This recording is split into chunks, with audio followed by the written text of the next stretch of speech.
and welcome to the Real Life Show. My name is Jonathan. This is a platform where we get to engage, interact, and learn from the icons, the gurus, stars, innovators, trendsetters, and trailblazers, people who made a difference in life, the best, simply the best at what they do. And today, a guest on the show, I'm so excited, is a friend of mine, a brother, someone who's an inspiration to many. He is the president and founder of Stephans of Today. He's an author, a speaker, and he writes for many media houses. Ladies and gentlemen, I'm simply talking about Raphael Abraham Mbewe. Raphael, welcome to the show. Thank you very much, Jonathan. Yeah.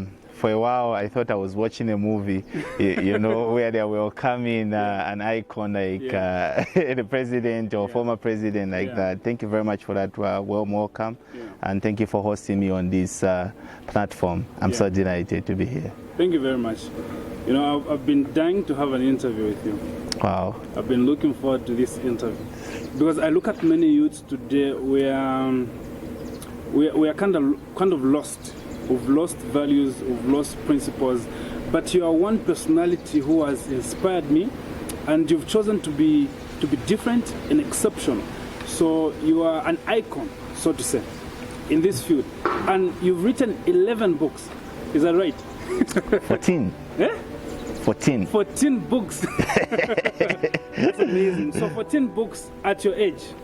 Wow. It's mind-blowing for me. So tell us just about your family background. Who's Raphael, you know, your family and how you grew up. Okay.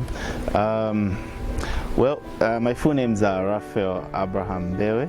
Born in the early 90s, of course. We'll not mention actually which part of the 90s. I tell you. Yeah, so I was born in Lusaka. Yeah. Born and bred in Lusaka. My parents were retired police officers. Okay. Yeah, my father used to be also a footballer for Kwazi Football Club. Really? So yeah, I grew up in the police camp, and as 2005, after my sister got married, she said, okay, it's time we begin life together. So she adopted me with a husband. So for a larger part of my life, I've grown up with my sister. Yes. And it's been an amazing journey because growing up with them is on like one of these stories where they're mistreating somebody that they're bringing up. I think it's where I learned much of the disciplines that have made Raphael to be Raphael today. And they have embraced me like their firstborn child, and they have helped me and exposed me to a different stage of life. So my upbringing is very interesting. Much of it in Lusaka. I think I got exposed to different parts of Zambia, as well as some parts of the world at a later stage after graduating from high school. So much of my story is Lusaka based.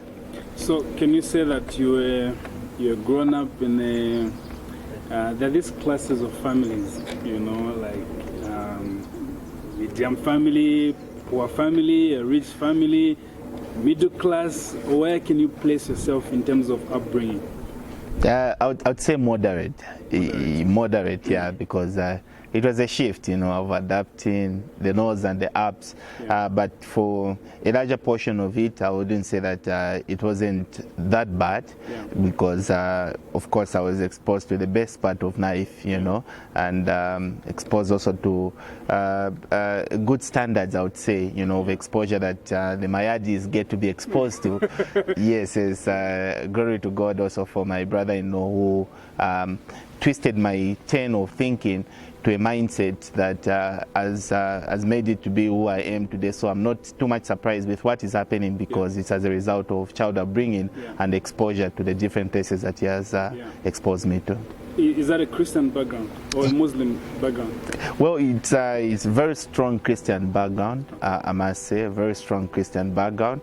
For most part, I would say the environment that they created is what has helped me also to be steadfast in and also to be consistent in the principles that they inculcated in me. Very strong Christian background, I must say. Yeah. Awesome. So that's an interesting story, you know, being brought up in an environment where you are inculcated with the right principles and values and things like that. Tell us more about your educational background. Where did you do your basic school from, high school, tertiary education, and things like that? Okay, as far as school is concerned, I think I've just been to 2 schools. 2? Yeah, yes, 2. Yeah. So I began my journey in 2001 at Momoni Basic School. Awesome. So from grade 1 up to grade 9, I was at Momoni Basic School. Then grade 10 up to grade 12, I was at Arakan High School, which is now Arakan Boys Secondary School. So at Arakan High School, that's where much of my transformation began. Yeah, I remember when I was in grade 12, I was a school head boy. Wow. The debate president, wow. Jets vice president. Wow. I think for most part, Arakan High School taught me a lot of multitasking, and it was just a different story and also a continuation of what had already begun at Arakan when I went to the University of Zambia. Much of multitasking, as well as much of excelling in diligence and excellence to make sure that where you step, there's a mark that is left, and somebody indeed that stepped there is worthy to be celebrated because of the difference that he created in the lives that he touched. So it's been an amazing journey, I must say. Momoni has left a mark on me, and Arakan as well has left a mark on me. And you know, it's one of those, it's not just saying that Raphael was here where you do graffiti, but we left graffiti in the lives of the people that we were with at that time. So I've been to Momoni, I've been to Arakan, and I've been to the University of Zambia. Yeah. What are you studying in the university? I did economics. I'm a degree holder economics with development studies. Okay. Yeah. And in part-time did also statistics, but my major was economics. Minor was development studies before I shifted from statistics to development studies. So how do you, because statistics, I understand it's mathematics. Mathematics, yes. Right? If you're into maths, you're not so much into history and writing. How do you mix the two? I'm kind of confused. I'm an accounts guy. It comes in with the way that you use each and every fundamental that you learned in these different courses. So mathematics helped me to look at the situation. Then when people are just looking at it like a problem, I look at different types of problems, so it helps me to have a multifaceted way of looking at situations and also analyzing the same things in order to bring out an improved or an inverted answer or response to what is happening. So that's mathematics.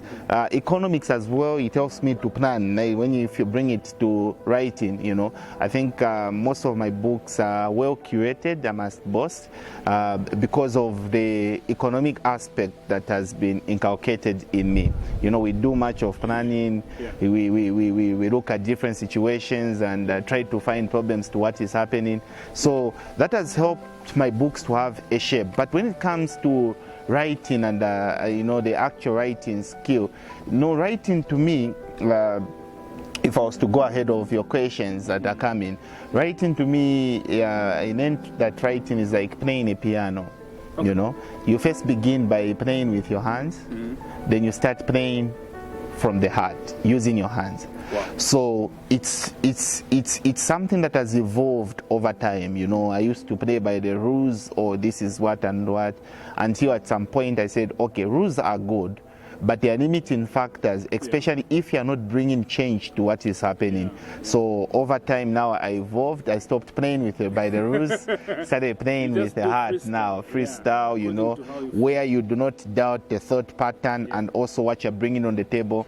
And I think that was what has helped me as well to create a name, because we're not just here to, you know, read and or rewrite history. We're also here to write history. Wow. You know, apart from the errors that can be corrected from what has already transpired in the past. Wow. We are not replaying, but we're replaying it at a better version. So that is what has helped me, I would say. Writing comes in now as a skill that I would say that I've not learned from school, but it was just endowed in me.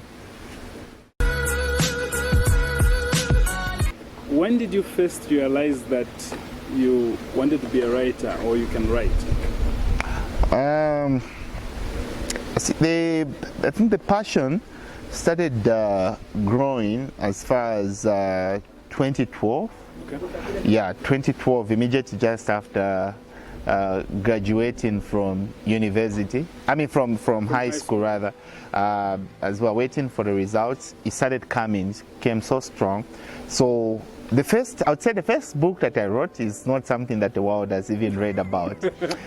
Coming from a Christian background, you know, drawing strength from Habakkuk, he says, write the vision down. Yeah, yeah. So my vision was already laid down. So I took it upon myself as a very young teenager. I took up a diary, plain diary, and I started writing in there my plans, you know, projecting and programming how my future steps will be, which school I'm going to go to, according to what God had revealed, of course, according to research and how life was unfolding by then. Yeah. So I took up that step, and I was so amazed by the way that I wrote it. Okay. Yeah, so I was like, okay, I'm able to do this. I hid that from everyone. There are times that my sister would come to the bedroom and would find me writing. What are you writing? I'm writing a book, and you'd hide it, and then until I managed to finalize that, and most of the things are what I'm seeing today. Then with a book, I wrote my first book during that same period. Yeah. The first book title that I wrote but not yet published is Be the Best of You. Okay. Yeah, the book was written, of course, in a book. It was handwritten, powerful. I took it to my mentor, and my mentor was like, okay, this is very good. So in the process of transforming or processing the book from written into something in soft copy, yeah, or also trying to make sure that it's processed, it's edited, it's typesetted, and then I discovered that the costs were quite too high, 10,000, and you'd be like, okay, and then but I never lost faith there and then. Something unfolded during that time that caused me now to say, okay, I've given up on writing. The prices just kept on unfolding, and there was no hope for me to even release a book. So 2014, I buried the book. You know, I packed it, and for 2 years, I never touched it. And for 2 years, I never wanted anything to do with writing. I could advise people, but you know, the advice was coming also from the platform of grief and hate because of what had transpired. My dream was just buried like that. So after 2 years, something amazing happened. I remember I was just coming from university, 2nd of October, after our break, you know, these riots and what, and I just wanted a relief. So for a month, I declared a 1 month prayer and fasting, so that I could just, you know, get to be refreshed, because I was a chairperson by then, involved in campus fellowship activities. So during that time, on the 2nd, it was on a Sunday, I took some time to reflect, pray, as well as just meditate upon what happened. It was during that time that the Lord, you know, appeared to me, and that encounter, and he told me to say, you need to start writing. So I started writing the first book that I was directed, which is The Sun Shall Rise and Shine Again. Yes. It was a prophetic book because it was speaking to me, you know.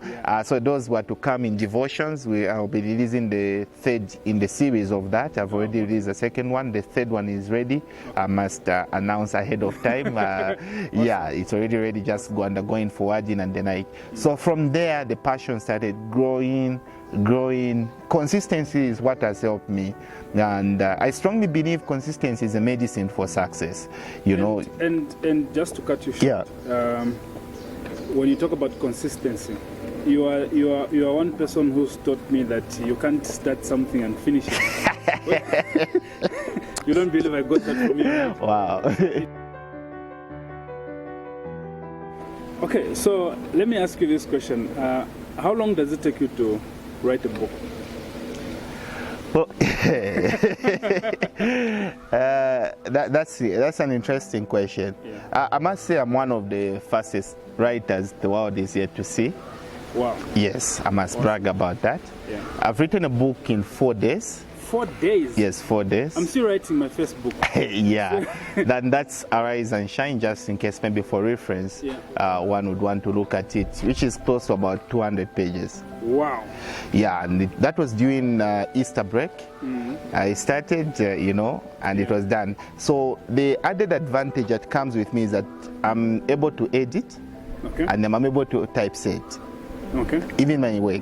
Serious? Yes. So that's what makes it very easy. So I'm not just talking about writing, because there are 2 sides to authorship. There's writing and editing. I'm talking about writing and editing. Yes.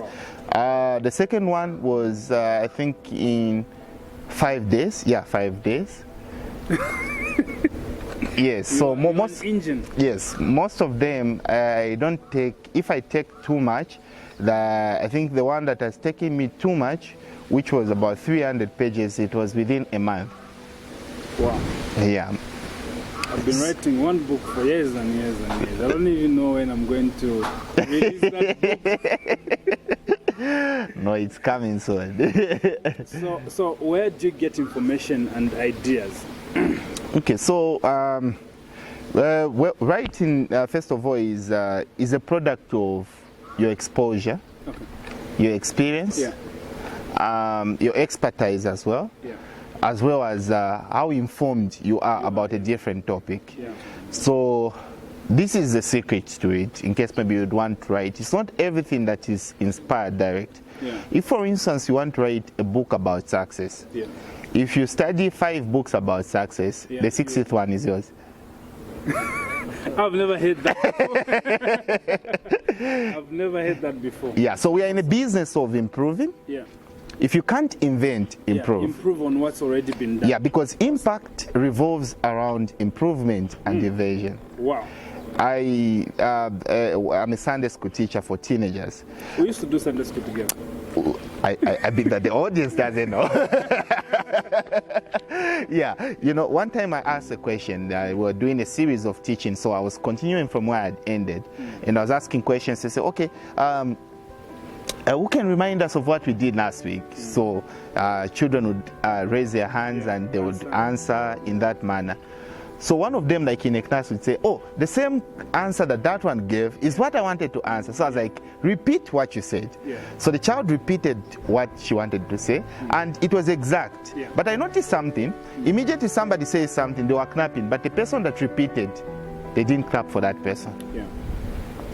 So you will not be celebrated for redoing what has already been done. You need to improve. You have to improve or do it in a way that it has never existed before. Wow. We need a book on that as well. What was the most exciting or surprising thing that you discovered in creating a book?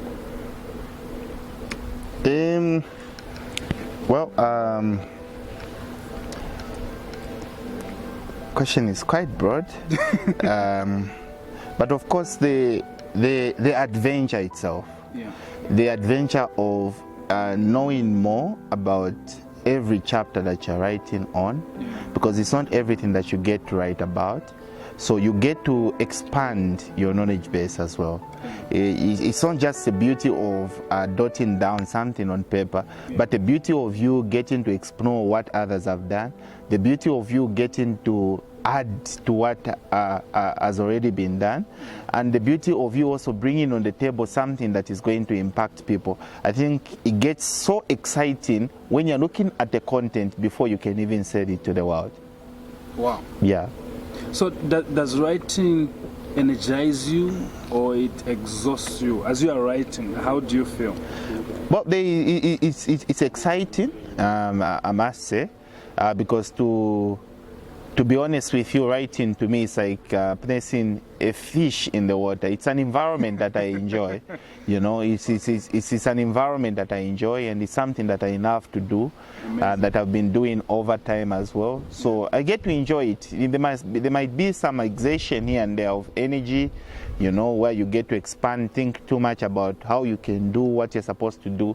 But at the end of the day, it's exciting because I'm in my field. So how is your writing schedule like?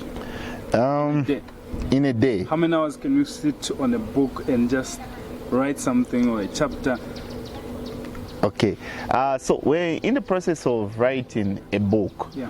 And I say the difference between you and me, yeah. I'll say it's not because you're not an author or you know, it's just a discipline that you give to writing. Yeah. I believe everything grows according to the attention that you give to it.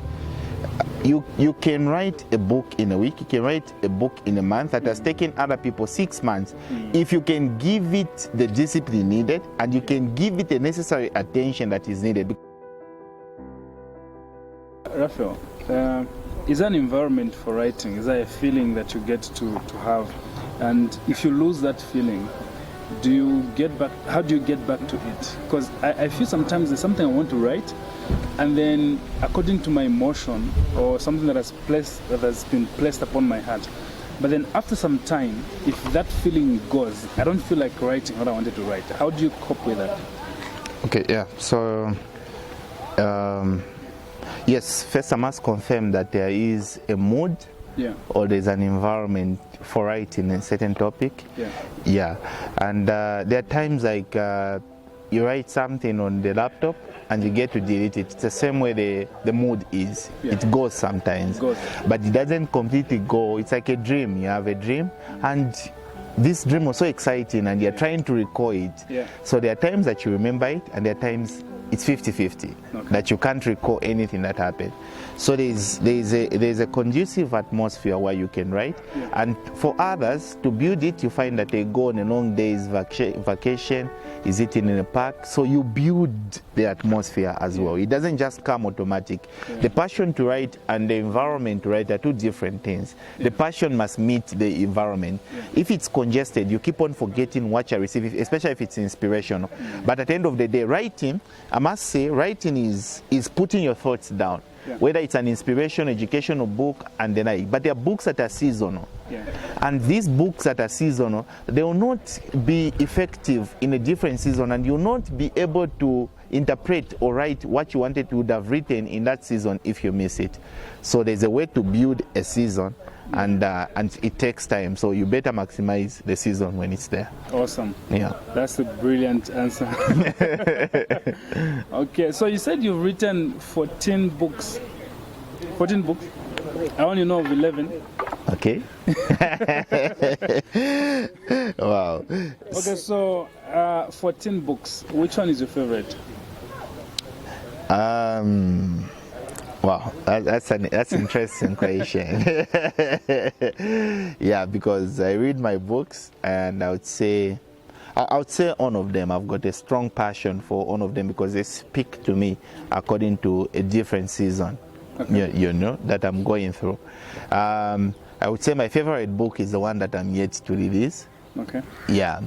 Otherwise, most of them have got an attachment to me. Do you get to read your own books? I do. And I get to be inspired by my books. Why is that? Because I think if you've written something, that's you. So you kind of like just forget about it. I've written, let others read because I know this stuff. I read it. I mean, I wrote it myself. Why do you get to read your own books? Okay, for me it's different. You know, there are some things that you put down. Yeah. That you don't even know about because they're just being used as a pen in the hands of God. Awesome. You know, and for me to say I don't read my own books, it would be an understatement because even Jesus, the author, read his own book and found where fulfillment about his prophecy of coming was before he could begin his ministry. Awesome. There's just a part of us. It's not everything that we put down that we know completely. Others is a product of research. Even the things that you know, there's that attachment that you know can only be activated the moment you get to read the book. So I do read my books I must confirm. You also read other people's books? A lot. A lot. Yeah. Okay. Before I get to that, how is writing as a business in Zambia? Okay. So, as a business end, though we are still exploring how one can make a lot of finances from writing, I would say it's to me it has been working for my good. Okay. I've seen huge sums of money from writing, and I've made huge sums of money from writing. Someone can become a full-time author in Zambia. They are not doing any side business, any side hustle. They're just writing, and they're able to earn a living from that. I'm a living testimony of that. Wow. Yes. That's awesome. Yes. If anything, I reserved some time just to experiment. It's working, but we give up too early. Okay.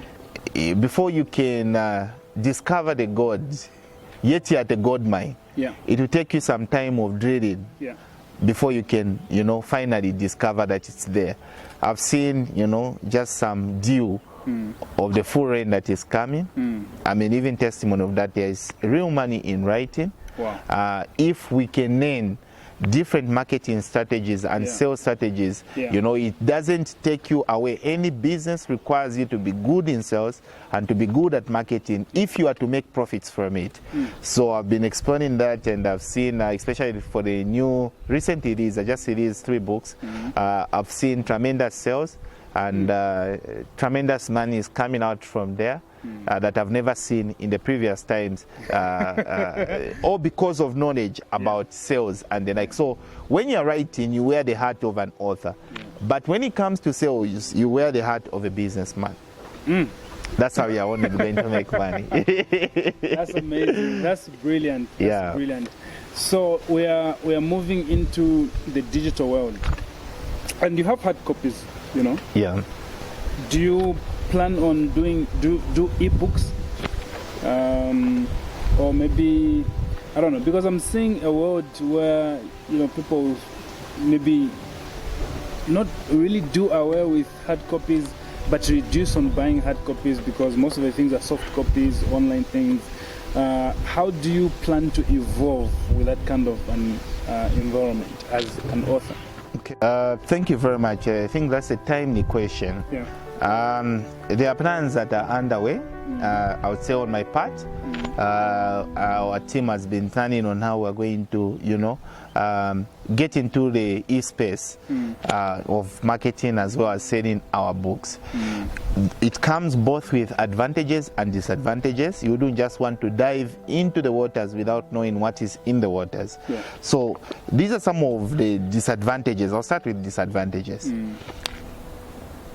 The disadvantages of selling your soft copy book is that you will lose a large space of the market. Okay. Reason being, your soft copy is the most treasured aspect of your book. Okay. The moment it's distributed to WhatsApp group, through WhatsApp group, you have lost a market of others. Yeah.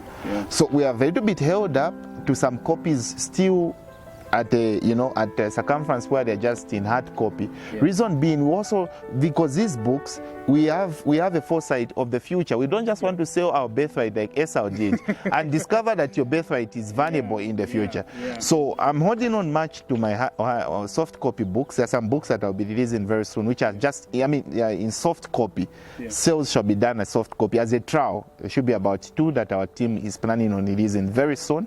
When I say very soon, I don't know if it can be tomorrow because we're very fast. But the hard copy, you need to count the cost of also. These ebooks, you find them everywhere. If you are doing it just as a way of reaching out to people so that people can read your material, it's fine. But at the end of the day, you need to attach value to what you are doing as well. We invest so much into writing these books, and you cannot just say, oh, okay, let's do e-space, and you find it in WhatsApp groups and you lose the market like that. So we're doing studies around it. You need to study before you can just go there, order out and say, okay, my books are on soft copy. You can now buy them on soft copy. What if it's just 5 people that buy them? Against 100 plus that will get the books from you when they're in hard copy. And you get hard cash. Quote cash 150.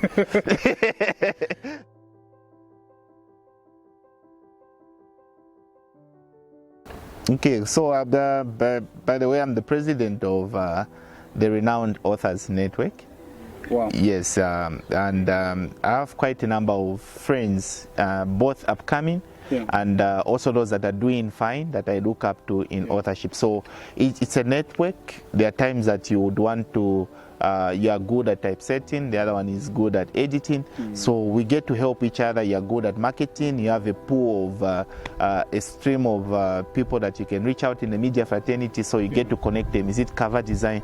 So much of it is just value exchange. You are given this, you are given that, you are given that. Also inspiration, because we are good in different styles. One is good in non-fiction, one is good in fiction, one is good in writing novels. But you want your book also to be a compound of different styles of writing. So in areas where you're not good at, you get to confide in your friend to say, okay, I'm not good in this. Is there a way that I can be good at it? So you get free mentorship from such kind of people. Awesome. And the like. So yeah, the network is really helping, and it has we've seen quite good results. I'm a beneficiary, as I'm also helping other people benefit from it.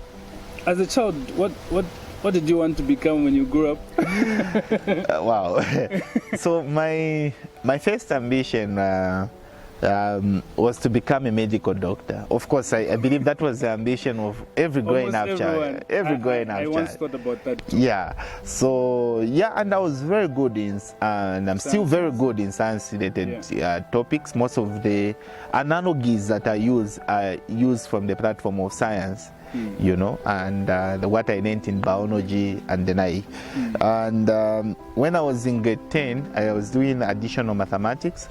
So our teacher used to talk so passionately about economists and how that most of the presidents are economists. And I started loving the social sciences by then. I was very good in mathematics. When I was in grade 10, I was still solving questions for mathematics for grade 12s. Wow. Yeah, that's how good I was. You know, the grade 12s would come to consult me, and then so because it was my field and it was my area of strength, I decided to give a go ahead, you know, that I would study economics, and here am I, an economist. Wow. Yeah. Wow.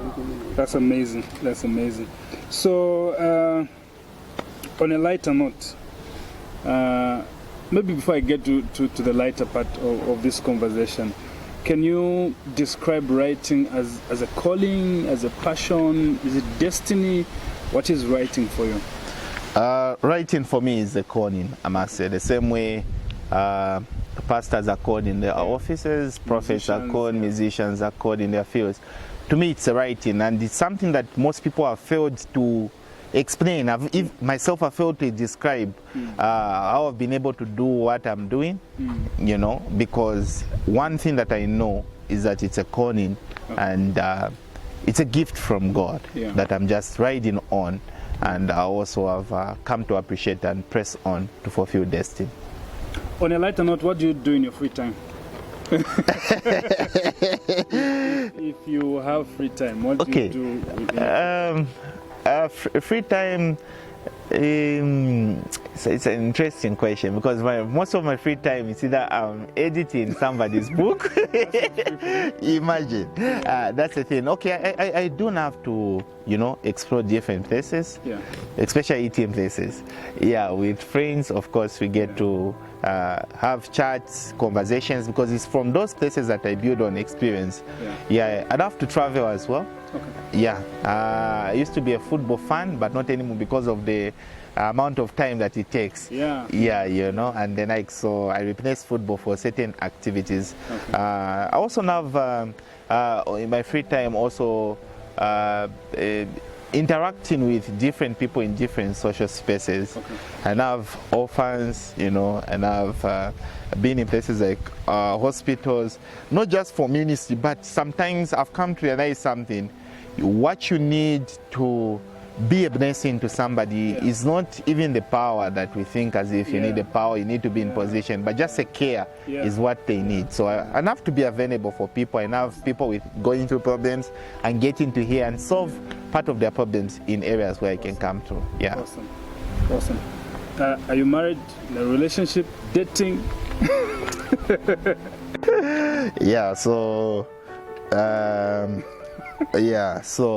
It's an interesting question, you know.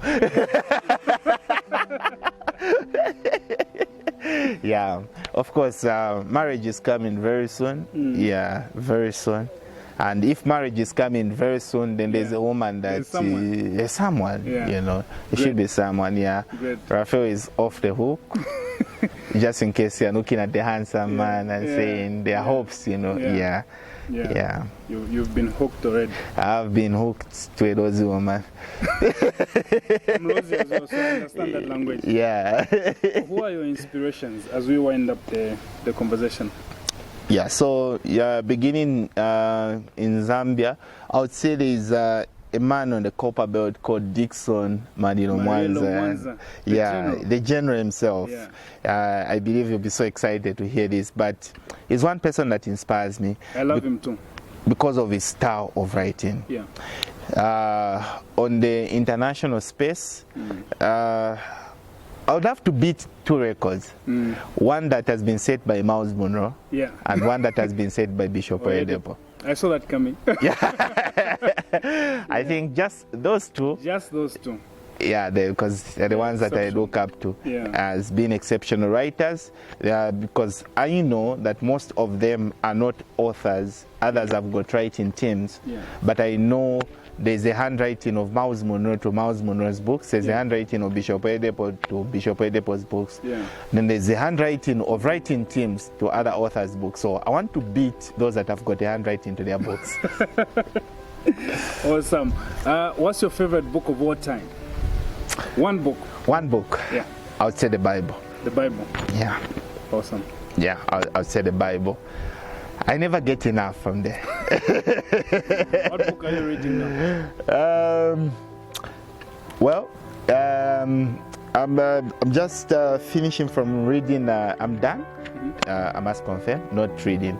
But recently I'm just finishing rounding up By the Future by Mensa Otabil.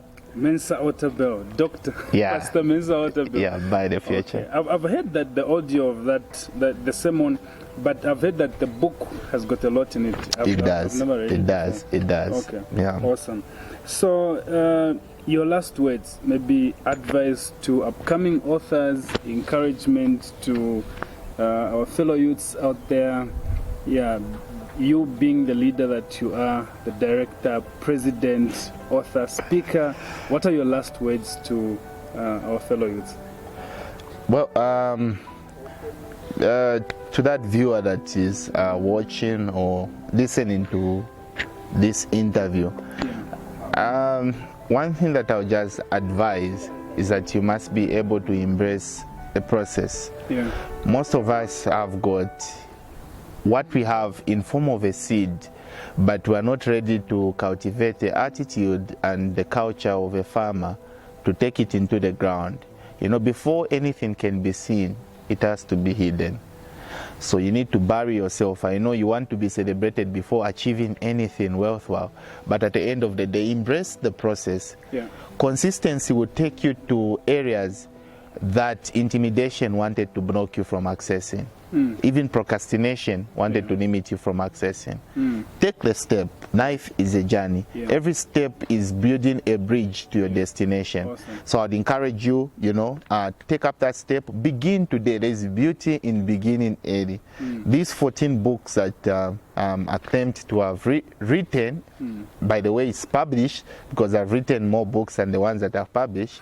So as a result of consistency, there have been obstacles, but there's something that has helped me so much. Never believe in people that don't believe in you. You are the one that saw your dream. So don't allow somebody that had the dream from you to intimidate you from what you saw. If you saw it, pursue it and go after it. So for me, I would say keep at it. The world is watching, and if you believe in it so strong, be ready to die for it. I should be clapping right now. Okay, thank you very much, viewers. Thank you very much, ladies and gentlemen. That was Raphael Abraham Mbewe, a man that I get so much inspiration from. He's written 14 books. Young person, yet 14 books. I'm yet to count how many books he's going to write when he gets to 50. This was the Real Life Show, and you can look out for these books Yeah, on social media, Raphael Abraham Mbewe. I believe you can get his number there. This is Soaring Above the Storms of Life. I have his book concerning excellence, and I read it. This is a person to look out for. Thank you very much for watching. My name is Jonathan, and don't forget, the secrets of great men are hidden in their stories. So stay safe, and God bless you.